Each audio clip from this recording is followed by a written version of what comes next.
105.8 Jakarta. Listen and talk to Ramako 105.8, the magic of Jakarta. Broadcasting from Manara BTN, Jalan Gajah Mada number 1, Harmony, Jakarta. For marketing information, call 525-7892 or click ramakofm.com. Ramako Magic.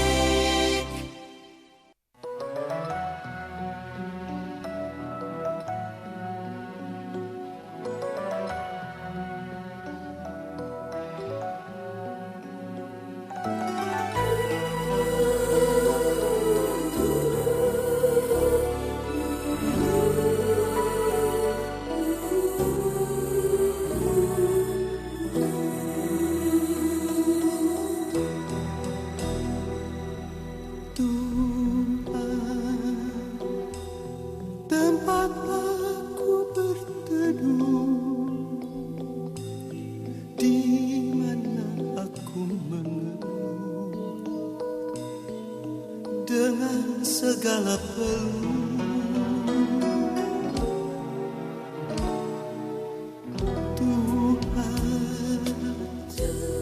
Tuhan yang Maha Esa,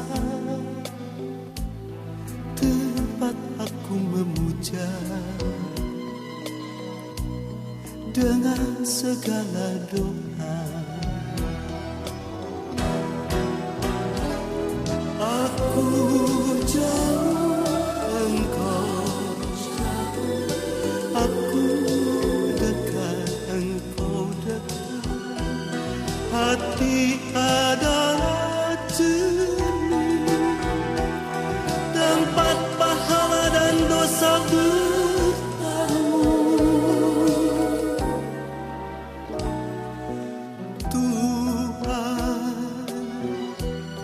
Tuhan yang Maha Besar, tempat aku memuja dengan segala doa.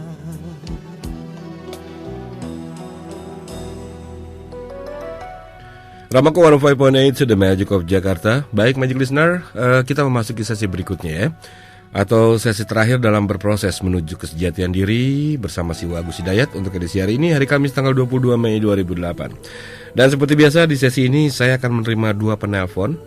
Juga ada sekitar, saya coba cek dulu beberapa SMS yang bisa saya bacakan ya, yang mungkin mewakili dari semua SMS yang masuk, karena tidak semua SMS bisa kita bacakan dan kita sharingkan ya.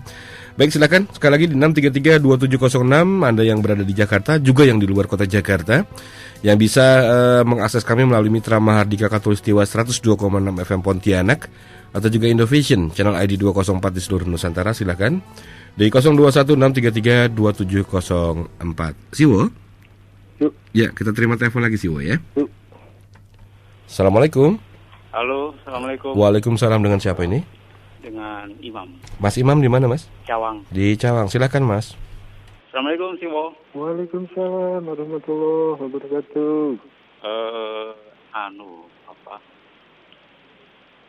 Bagaimana caranya agar saya bisa berdoa, dan bagaimana caranya agar saya bisa berselawat? Itu aja sih, ya. Baik, ya, terima kasih Mas Imam. Terima kasih. Iya, ya, Waalaikumsalam warahmatullahi wabarakatuh. Satu lagi penelpon silakan. 633-2706. Assalamualaikum. Assalamualaikum. Waalaikumsalam, dengan siapa Ibu? Dengan Ibu Nur. Ibu bisa tolong dikecilkan atau dimatikan saja volume radionya Ibu? Iya, sebentar ya. Iya. Dah. Iya, dengan Ibu siapa? Nur. Ibu Nur, di mana Ibu? Di Pejaten. Pejaten, silakan. Assalamualaikum Siwo. Waalaikumsalam warahmatullahi. Saya mau tanya, apa sih, apa tuh maksudnya? Dosa, apa, orang kan suka banyak yang berkata dusta gitu, bohong. Apakah sama dengan, apa, maksud saya, apa sih aduh bingung. Gimana Mbak Nur, bisa dibantu? Ini kan banyak orang suka berkata yang berdusta, gitu. iya. kayaknya mudah sekali diucapkannya gitu. Poin pertanyaannya Mbak Nur apa? Dosanya itu sama enggak seperti kita berbuat dosa yang lain gitu. Oh begitu. Jadi apakah sama dosa orang berbohong dengan dosa orang yang berbuat keburukan lain begitu ya? Iya. Ya, baik. Terima kasih Mbak Nur. Iya, sama-sama. Ya, Assalamualaikum. Bisa tertangkap ya Siwo ya? Bisa terdengar ya? Baik, kita coba jawab SMS. Terima kasih yang sudah. Oh, mungkin satu penelpon terakhir ya Siwo ya? Assalamualaikum. Waalaikumsalam. Ya, dengan siapa? Dengan Rudi Mas Rudi, di mana Mas? di Bekasi. Di Bekasi. Silakan Mas. Gini sih, Bo. Saya punya masalah. Ya boleh dibilang ini berhubungan dengan teman gitu ya. Jadi saya punya problem yang istilahnya saya tertarik dengan salah satu wanita. Tapi ya, Mas Rudi, silakan.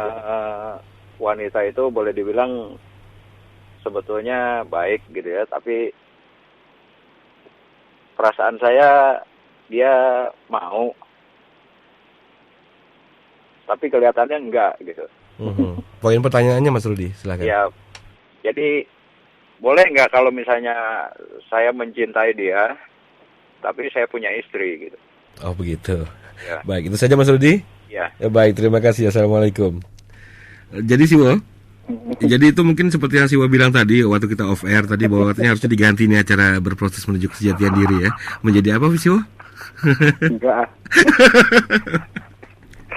Oke, terima kasih sudah bertanya tadi. Ada Mas Imam di Cawang, terus Ibu Nur juga di Pejaten, kemudian Mas Rudi juga di Bekasi ya. Ditunggu saja, nanti kita jawab sama-sama, kita sharing dengan Siwo Agus Hidayat. Tapi sebelumnya saya coba bacakan dulu SMS yang masuk ya Siwo ya. Ini yang pertama dari Siti di Tangerang. Assalamualaikum Siwo. Menurut Siwo, masalah jodoh, rizki dan maut kita bisa memilih dan mengusahakan seperti apa yang kita inginkan, atau itu semua sudah ditetapkan mutlak oleh Allah? Itu mungkin ada kaitannya dengan pertanyaan yang Siwo bahas tadi ya. Kemudian yang berikutnya dari Bapak Siswanto di Pontianak. Assalamualaikum Siwo. Waalaikumsalam. Mohon sharingnya, apakah bedanya haji dan naik haji? Karena Bapak Siswanto ini pernah mendengar bahwa berhaji dulu baru naik haji. Ini konotasinya kemana? Kalau misalkan secara kita bisa saja naik haji, orang haji maksudnya gitu ya, Pak Haji.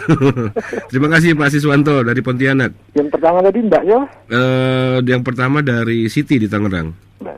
Kemudian berikutnya dari Yadi di Tangerang. Assalamualaikum Siwo. Pertanyaannya, Allah menciptakan makhluk, mana yang lebih dahulu? Alamkah, ilmukah, atau Nur Muhammad? Satu terakhir Siwo. Ini yang terakhir, mungkin bisa kita sharingkan singkat-singkat saja Siwo ya. Ini dari sayang sekali tidak memberikan nama, mungkin dari hamba Allah di Jakarta ini ya. Saya seorang wanita yang sudah menikah dan ingin sekali untuk berhenti bekerja, karena ingin punya sudah menikah dan ingin sekali berhenti bekerja karena ingin punya banyak waktu untuk keluarga. Namun kenapa selalu takut tidak punya uang untuk membayar ini itu? Mohon sharing dari Siwo. Mungkin Siwo bisa memberikan solusi, memberikan uang atau gimana mungkin Siwo. Baik Siwo, silakan. Terima kasih Siwo, monggo. 10 jam Siwo ya. Iya Bos, mari Bos. Ini banyak sekali, tapi nanti susuknya saya kembalikan deh. Iya, susuknya nanti kembaliin Siwo. Pakai rupiah nggak apa-apa lah. Yuk, saya ambil semua deh. Dari mulai tadi mana? Mas Imam di Cawang. Bagaimana agar saya bisa berdoa dan bisa bersolawat? Agak global aja nggih, Mas Imam. Doa merupakan saripati ibadah atau sering diungkapkan oleh bahasa-bahasa teknis sebagai muhul ibadah. Jadi muhnya ibadah itu intisari ya, ibadah. Kemudian sholawat itu, wah ini gimana bahasnya? Kita coba deh, meskipun sangat global. Sebelumnya saya mohon maaf. Sebagaimana biasa, jangan tergesa-gesa diterima, tapi juga jangan tergesa-gesa ditolak. Menerima dan menolak itu butuh satu pertanggungjawaban tersendiri dan pasti ada akibat logisnya masing-masing. Doa juga sering disebut sebagai senjatanya orang-orang mukmin. Ya. Jadi doa itu sesuatu yang sangat tinggi. Dia intisarinya ibadah. Kita kan tahu kan ibadah itu kan. Ada ibadah yang makhdoh, ada ibadah ghairu makhdoh, ada ibadah yang khusus, ada ibadah yang umum. Itu kan kita sudah tahu. Kalau doa itu ibadah yang spesifik, spesial, khususil khusus, wel khususil khusus, fil khususil khusus. Saya mohon maaf agak dimonstrasi dikit gitu ya. Maksudnya itu diekstrimkan gitu loh, karena untuk memberikan stressing di situ bahwa kalau ibadah-ibadah yang lain kita kan sudah tahu ya, yang sering disebut ibadah itu. Nah, kalau doa itu sari patinya ibadah. Jadi ibadah yang sangat khusus, khususil khusus, dan khususil khusus. Jadi luar biasa ya doa itu. Dan bagaimana kalau agar kita bisa mencapai kepada intisari ibadah yang disebut doa itu?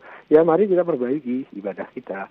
Maka otomatis pasti secara bertahap pada saatnya kita akan sampai kepada makom itu.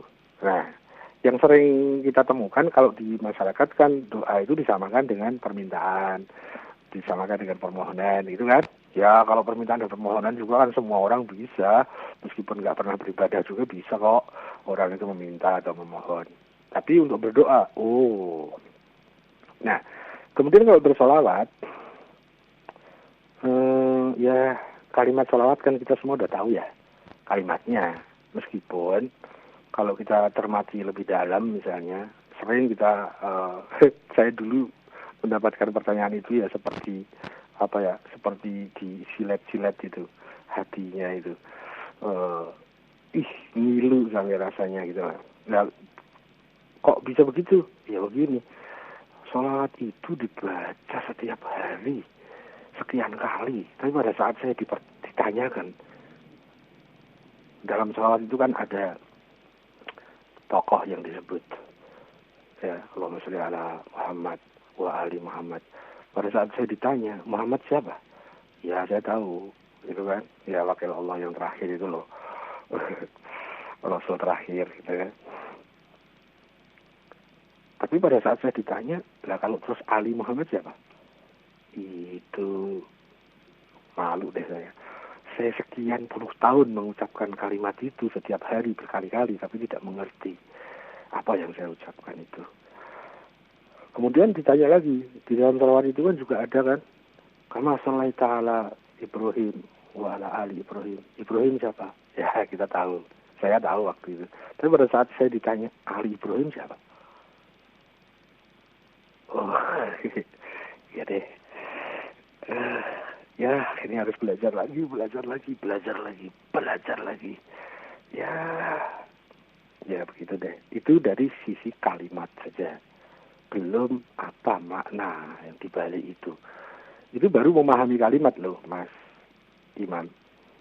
Ternyata saya tidak sadar, saya sudah mengucapkan sholawat itu setiap hari berkali-kali selama ribuan hari. Tapi ternyata makna dari kalimat itu pun saya belum tahu. Dan saya tercengang pada saat saya ditanya tentang siapa Ali Ibrahim, siapa Ali Muhammad. Padahal saya ucapkan setiap hari berkali-kali. Berbulan-bulan, bertahun-tahun. Saya berarti tidak strategis saya ini dalam belajar agama ini. Ya gitulah. Itu satu gambaran saja dari tentang sholawat. Dan sholawat itu mempunyai makam yang lebih tinggi dari doa. Kayaknya itu aja ya Mas Imam ya. Mohon maaf dan mudah-mudahan tidak puas. Pasti deh gitu jawabannya Mas Imam. Kok gitu amat global banget gitu. Ya deh, memang mampunya baru segitu ya. Mbak Nur di Pejaten, apakah dusta dan bohong? Dusta bohong itu dia dusta dan bohong itu kaitannya itu dengan ucapan, bukan dengan yang lain-lain ya. Dusta, bohong, kaitannya itu dengan ucapan. Jadi koridornya, kotaknya itu ada pada ucapan. Nah, bohong. Apakah dusta? Yaitu pada saat dia ngomong tidak sesuai dengan realitas yang terjadi. Nah, itu disebut bohong. Meskipun nanti bohong itu dibagi-bagi. Ada bohong yang buruk, ada bohong yang baik. Meskipun untuk disebut bohong yang baik itu butuh syarat-syarat yang spesial, syarat-syarat khusus gitu ya. Meskipun kalau pada umumnya, jadi asas dari kebohongan itu buruk. Tetapi ada hal-hal, kasus-kasus tertentu yang diperbolehkan bohong untuk bohong yang baik. Ya, saya satu saja contoh, yaitu manakala kita menjadi pasukan kebenaran, kemudian kita ditangkap oleh musuh, kita menjadi tawanan perang gitu, kita sama sekali tidak boleh jujur di situ. Di situ kita harus mati-matian untuk bisa bohong. Seperti itu ya. Karena kalau jujur, wah nanti hancur semua itu strategi di pasukan kebenaran itu nanti bisa kacau balau semua kalau kita jujur. Ya itu salah satu contoh yang cukup mudah dipahami kan, kayaknya gitu. Nah, apakah dusta atau bohong itu sama dengan dosa-dosa yang lain? Ya enggak dong. Bohong dengan bohong pun juga bisa berbeda kok, ada yang baik, ada yang buruk kok, apalagi terhadap dosa-dosa yang lain. Kan kita tahu kan bahwa dosa itu juga bertingkat-tingkat, ada yang dosa kelas berat, ada dosa kelas kakap, ada dosa kelas teri, itulah macam-macam. Ada dosa kaitannya dengan dosa tauhid, ada dosa yang kaitannya dengan dosa fikih, ya itu berbeda-beda. Jadi apakah dusta itu sama dengan dosa-dosa yang lain? Ya enggak. Antar bohong sendiri berbeda-beda, ya. Bohong yang jelek, ada kejelekannya itu mudaratnya besar, ada yang bohong yang mudaratnya kecil.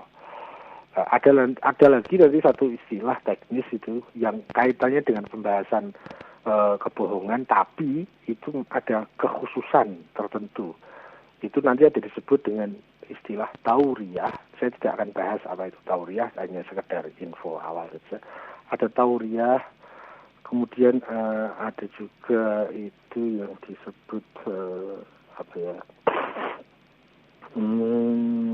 saya lupa, kitman. Nah, kitman. Ada lagi yang disebut dengan takiyah.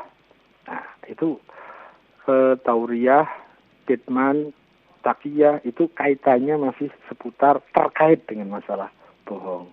Nah, tiga itu yang saya tahu adalah bohong pada kondisi-kondisi khusus, manakala memenuhi syarat itu dibolehkan. Bahkan nanti ada sampai skala-skala tertentu yang ini menjadi diharuskan sampai seperti itu. Saya ingin mengatakan diwajibkan gitu ya, tapi terlalu serius ya. Ada yang secara akliyah diharuskan untuk menggunakan tauriyah atau kitman atau takiyah. Kurang lebih seperti itu, tapi itu aturannya ketat sekali ya dalam fikih yang saya pahami dari pembelajaran di istilah-istilah itu. Meskipun itu ketiga-tiganya tadi, tauriyah, kitman, dan takiyah itu memang ada sangkut pautnya dengan masalah bohong ini. Cuma bohong-bohong yang spesial, bohong-bohong tertentu pada kasus-kasus yang ada limitasi tertentunya. Itu Mbak Nur di Pejaten, terima kasih. Terus ini Mas Rudi di Bekasi. Ada seorang pria yang tertarik dengan wanita, sementara dia sudah punya istri. Bolehkah saya mencintai wanita lain sementara saya sudah punya istri? Kalau cinta dalam arti kata yang tersebar di masyarakat muda-mudi, tidak boleh, Mas. Ya, beda kalau cinta dalam makna-makna yang lain. Misalnya, cinta sesama laki-laki itu boleh. Jadi itu cinta yang tidak terkait dengan batasan khusus suami istri. Misalnya cinta kepada Rasulullah, cinta kepada Khadijah, cinta kepada Ibrahim, cinta kepada Ali Ibrahim, cinta kepada Muhammad, cinta kepada Ali Muhammad, salawatullah alaihi majma'in, cinta kepada Allah, bahkan gitu kan, cinta kepada fakir miskin.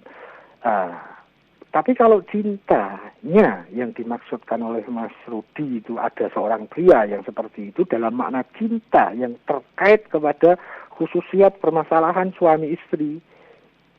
Ya. Jadi ya gampangnya gini lah. Cinta yang istilah itu tersebar populer di masyarakat muda-mudi yang di sinetron-sinetron itu loh. Itu tidak boleh, Mas. Ya, tidak boleh. Itu sepanjang yang saya tahu. Kurang lebih seperti itu, Mas Rudi. Mudah-mudahan penjenengan bisa naikkan ke cinta yang mutunya lebih tinggi.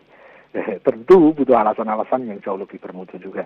Kenapa kita bisa cinta kepada teman kita yang bijak itu? Ada orang yang cinta kepada ya cinta kepada Rasul. Tapi tentu cinta itu ada alasan-alasan yang jauh lebih bermutu daripada sekedar itu ya, ada cinta monyet dan sebagainya itu. Masuk ke SMS, waktunya habis. Mbak Siti di Tangerang, bahwa jodoh, rizki, maut dan sebagainya itu sudah ditetapkan secara mutlak atau kita harus bahas, Mbak, antara takdir yang mahdum dan takdir yang mu'allak. Ada takdir yang definitif, ada takdir yang non definitif. Bahwa kita ini jodohnya sudah ditentukan, misalnya itu ya, sebagai suatu sarana optimal kita berpartner sebagai laki-laki dengan perempuan dan perempuan dengan laki-laki. Itu standar maksimalnya itu sudah ditentukan. Dengan siapakah saya berpartner? Tapi itu harus dicari, Mbak. Nyari jodoh itu luar biasa syarat-syaratnya. Jadi tujuannya harus benar, niatnya harus benar, caranya harus benar, itu ya. Jadi harus di situ harus ada 3 kriteria. Wah, fokus terhadap tujuan yang benar, waspada terhadap niat yang benar, konsentrasi terhadap tugas yang benar, gitu. Saya mencari suami atau mencari istri, bukan sekedar suami istri, tapi saya mencari jodoh, itu bagi saya sudah masuk ke wajib atau belum. Nah, itu juga ada aturannya. Ya kalau kita masih kanak-kanak, kemudian masuk ke situ, wah itu kan itu tidak proporsional. Jadi semua ada tertibnya. Untuk mencari jodoh itu luar biasa sulitnya, karena syarat-syaratnya sebegitu sulit dan ketat. Beda dengan mencari suami atau istri. Kalau mencari suami atau istri, bahkan dengan selingkuh juga bisa kok akhirnya jadi suami atau istri. Dengan pacaran itu akhirnya jadi suami atau istri. Bahkan dengan kasus kecelakaan akhirnya jadi suami atau istri. Bahkan bisa ngerebut istri orang atau suami orang. Ya, tapi apakah itu jalur menuju jodoh? Pasti bukan. Jalur menuju jodoh harus dengan jalur kesucian, jalur kebenaran, jalur penghambaan. Baru bisa ketemu jodoh. Dan itu harus dicari. Makanya kita diberi ajaran-ajaran, cara-cara, rumus-rumus, kompas untuk bagaimana bisa berusaha mencari jodoh itu. Nah, jodoh itu sudah ditetapkan, ya. Sebagaimana rezeki juga sudah ditetapkan, ya.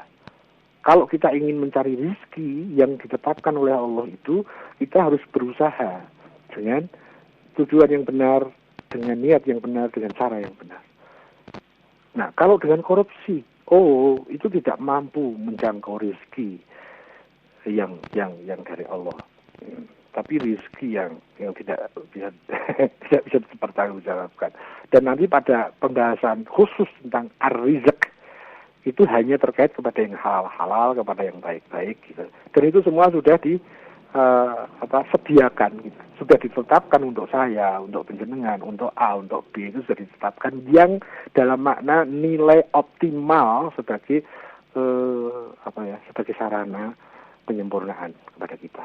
Semuanya sudah disiapin. Masalahnya kita harus berikhtiar untuk mengambilnya. Sama dengan hidayah. Hidayah itu semua sudah disiapkan sampai yang paling optimal. Bagaimana cara kita menggapai hidayah? Kita harus berikhtiar menggapai hidayah itu, mencari hidayah itu. Tapi kadang-kadang kalau di masyarakat kita kan, dia belum dapat hidayah gitu kan. Itu nanti, bisa salah paham dengan Tuhan kita loh, kalau kita tidak hati-hati. memang orang udah berikhtiar, Allah belum ngasih hidayah. Wah, kacau deh. Itu hanya yang salah. Kitanya benar sudah berikhtiar kok. Pemahaman-pemahaman seperti itu kayaknya sudah kadung tersebar di masyarakat. Dan saya diajari kayak gitu tuh sejak kecil itu. Saya merubahnya luar biasa. Merubah mindset berpikir itu kan, itu tidak mudah. Butuh macam-macam. Kayaknya gitu nggih, Mbak Siti. Apakah itu sudah disiapkan oleh Allah? Jelas sekali. Dalam pemahaman saya sangat jelas bahwa semua sarana yang mengoptimalkan kesuksesan, kesempurnaan kita itu sudah disiapkan. Baik jodoh, baik rezeki, baik hal-hal yang lain untuk menyempurnakan kita. Maut, misalnya, maut itu juga salah satu sarana yang luar biasa untuk menyempurnakan kita. Sayang, kita hanya mempunyai perhatian terhadap mati itu hanya kepada bentuk-bentuk perpisahan yang melankolis, gitu ya. Sayang, padahal itu satu fasilitas yang kalau kita perhatikan dengan kacamata tauhid, luar biasa. Mas Siswanto di Pontianak. Ini jauh juga nih. Apa bedanya haji dengan naik haji? Mas, mohon maaf, Mas, setahu saya ini hanya istilah saja. Ada haji dan naik haji. Maksudnya sama, yang saya tahu begitu. Kecuali ada konteks muka dan belakang dari kalimat itu yang berbeda. Nah, itu kita kembalikan saja kepada konteks kalimatnya. Tapi secara umum haji dengan naik haji ya sama sih. Itu kayaknya kita harus lihat konteksnya, Mas. Konteks kalimatnya bagaimana. Mungkin ini sebuah kata-kata kiasan, kata majasi, ya, bukan kata hakiki. Seperti saya mengatakan bahwa keberanian Mas Sam itu dia itu macan, misalnya itu bukan berarti Mas Sam punya taring, punya ekor, bukan. Maksudnya ini kata kiasan bahwa Mas Sam itu seorang pemberani. Wah, gitu. Gawat. Maksudnya itu Mas Sam itu pemberani gitu loh. Kok malah gawat. Ini namanya macannya itu kata-kata majasi itu gitu. Iya, macannya itu sih, wo. Jadi bisa jadi kata naik haji itu bisa jadi bahasa majas gitu loh. Itu sangat kita bisa tentukan itu kalimat majasi atau hakiki itu kalau kita melihat konteks kalimat yang mendahului dan membelakangi dia gitu. Terus ini masih ada dua ini, Mas Yudi di Tangerang. Mana yang lebih dulu, alam, ilmu, atau Nur Muhammad? Siwo bukan Yudi, maaf, Yadi. Oh, Mas Yadi, yeah. Di Tangerang. Mas Yadi, setahu saya nggih, Mas, ini agak sangat doktriner gitu. Yang saya tahu yang disebut sebagai atau awal, sebagai awal dari kemakhlukan, ciptaan pertama itu adalah Muhammad. Nur Muhammad, gitu. Kalau alam itu ya apa istilahnya ya, kan alam itu bisa banyak, bisa macam-macam ya. Saya Mas Sema termasuk alam itu, kemudian buku yang saya pegang itu juga termasuk alam. Jadi sulit untuk dikatakan bahwa mana yang lebih dulu, alam. Alam kan itu ada spesifikasinya. Kemudian mana yang lebih dulu, ilmu. Ya, kalau itu kaitannya dengan ilmu, kaitannya dengan Allah, ya jelas gitu kan. Karena zat dan ilmu Allah itu satu, tidak terpisah. Karena dia adalah yang maha ada, yang maha dulu, ya tentu. Gitu ya. Jadi kalau ilmu keterkaitannya dengan ilmu Allah, ya jelas itu lebih dulu daripada alam, daripada Nur Muhammad. Tapi kalau dikaitkan dengan alam, yang paling dulu adalah Nur Muhammad. Tapi kalau dikaitkan dengan mana yang lebih dulu sebagai makhluk, ya Nur Muhammad. Terakhir dari hamba Allah. Ada seorang wanita sudah menikah, ingin berhenti kerja, tapi gimana nanti ya masalah perekonomian keluarga. Inilah uniknya. Kalau kita kembali kepada kaidah-kaidah dasar di dalam aturan tata kewajiban keluarga, apalagi saya melajarinya dari aturan-aturan Islam, itu yang diwajibkan mencari nafkah, yang diwajibkan mencari naungan ekonomi keluarga itu ada pada suami, ada pada bapak, bukan pada ibu. Gitu ya. Meskipun kalau suami dalam kondisi yang kritis, istri boleh membantunya. Gitu. Nah, kalau kita mau kembali ke asas konsentrasi tugas misalnya, tugas ekonomi di keluarga itu adalah tugas suami, tugas bapak. Ibu punya tugas sendiri yang lebih primer. Nah, kalau mencari uang bagi istri itu asas dasarnya bukan tugas. Karena justru dia punya hak menerima nafkah. Suami wajib memberi nafkah. Itu kaidah dasarnya seperti itu. Tapi kemudian kalau kita kaitkan dengan kondisi dan situasi yang ada sekarang, itu berdasarkan adanya asas gotong royong dan sebagainya sampai masuk kepada satu sistem keluarga, sayangnya sampai meninggalkan asas dasarnya. Jadi seakan-akan seorang istri itu ya mempunyai beban kewajiban terhadap nafkah kepada keluarganya. Ya, bukan berarti tidak boleh mencari uang, seorang istri boleh, asal jangan sampai overlapping dalam konsentrasi tugas. Kalau suaminya dalam kondisi krisis sehingga tidak mampu menaungi dalam ekonomi, seorang istri membantu suami itu luar biasa, kemuliaannya luar biasa. Sehingga dia harus mempunyai tugas tambahan di luar tugas primernya. Kalau tugas primernya ya kita harus bahas tugas seorang istri dan tugas primernya maksud saya, tugas primer seorang istri dan tugas primer seorang ibu.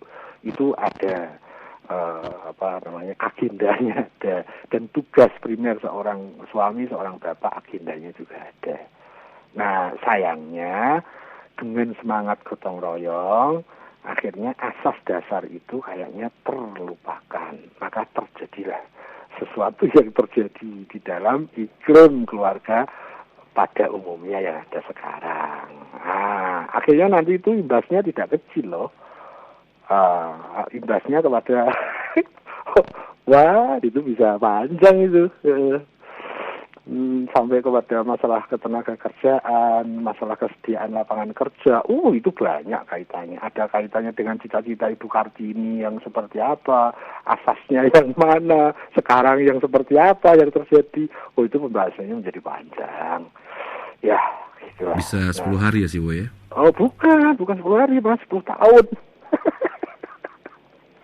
Karena ini buaya sekali kaitannya dengan masalah-masalah sayangnya kemudian sistem keluarga ini menjadi tidak jelas. Mana sistem penugasan dalam keluarga? Ini sistem penugasannya itu ini kewajiban suami ini, kewajiban istri ini, kewajiban bapak ini, kewajiban ibu ini. Ya mungkin lebih banyak akhirnya kepada kesadaran hak, bukan kesadaran kewajiban. Kenapa? Ya karena gelombang itu begitu besar yang disebut hak asasi, bukan kewajiban asasi. Itu di situ, itu suami luar biasa itu terkenanya kalau kita masukkan lagi kaidah dasar itu. Nah, antara lain imbas dari ketidakjelasan agenda penugasan itu, wah nanti sampai ada merembet ke bentuk kekerasan dalam rumah tangga, kemudian eksploitasi, istri harus kerja misalnya gitu ya. Tapi sekarang banyak loh yang istri kerja itu bukan sebuah nilai bahwa dia sedang mendukung tugas suami, bukan, tapi justru itu sekarang menjadi cita-cita. Bahkan semangat untuk itu melebihi semangatnya terhadap kewajiban yang primer gitu. Bila perlu untuk hamil dihindari untuk mengejar wanita karir. Kayaknya semangat kayak gitu, gejala yang dahsyat. Terima kasih dan waktunya sudah habis. Tapi seperti biasa kopi saya masih banyak sih, Bu ya. Waktunya sudah habis, maka saya akan teruskan ngopi dan saya harus muncul. Karena dibuatkan istri ya sih, Bu ya. Kasihan, istri gak ada, kopi gak ada, harus meneruskan acara lagi. Saya gitu kan ya. mundur acara. Bersyukur sih, Bu. Alhamdulillah berarti. Bang Siwo, terima kasih sih, Bu. Maaf Mas, maaf kepada semua Mas Krister. Dan saya undur diri, mohon pamit, terima kasih, mohon maaf, dan Insya Allah ketemu minggu depan sih Boy ya. kalau masih hidup. Masih hidup. Assalamualaikum warahmatullahi wabarakatuh. Waalaikumsalam warahmatullahi wabarakatuh. Terima kasih si Agus Hidayat. Dan Magic Listener, dengan demikian berakhir sudah acara berproses menuju kesejahteraan diri. Untuk edisi hari ini, hari Kamis tanggal 22 Mei 2008. Saya Indra Samudra, nanti akan kembali dalam Song for Your Request ya. Jadi saya off sesaat. Nanti kita akan ketemu lagi setelah yang berikut ini. Renungan Sufi. Selama engkau terjerat oleh pikiran ada dan tiada, bagaimana kau dapat tapakkan kaki di jalan ini? Kosongkanlah dirimu sehingga hanya ada kehendak dari Dia. Sepanjang kau terjajah oleh diri, bagaimana kau dapat mencapai kesejatian? Jika tidak tersucikan dalam kerendah hatian dan fana, bagaimana akan mencapai pengetahuan tertinggi dari Yang Maha Agung? Dalam cermin Sang Kekasih, Tuhan, Sufi melihat sang diri, dan dalam cermin diri melihat sifat-sifat dan tanda-tanda Sang Kekasih. Dari Fariduddin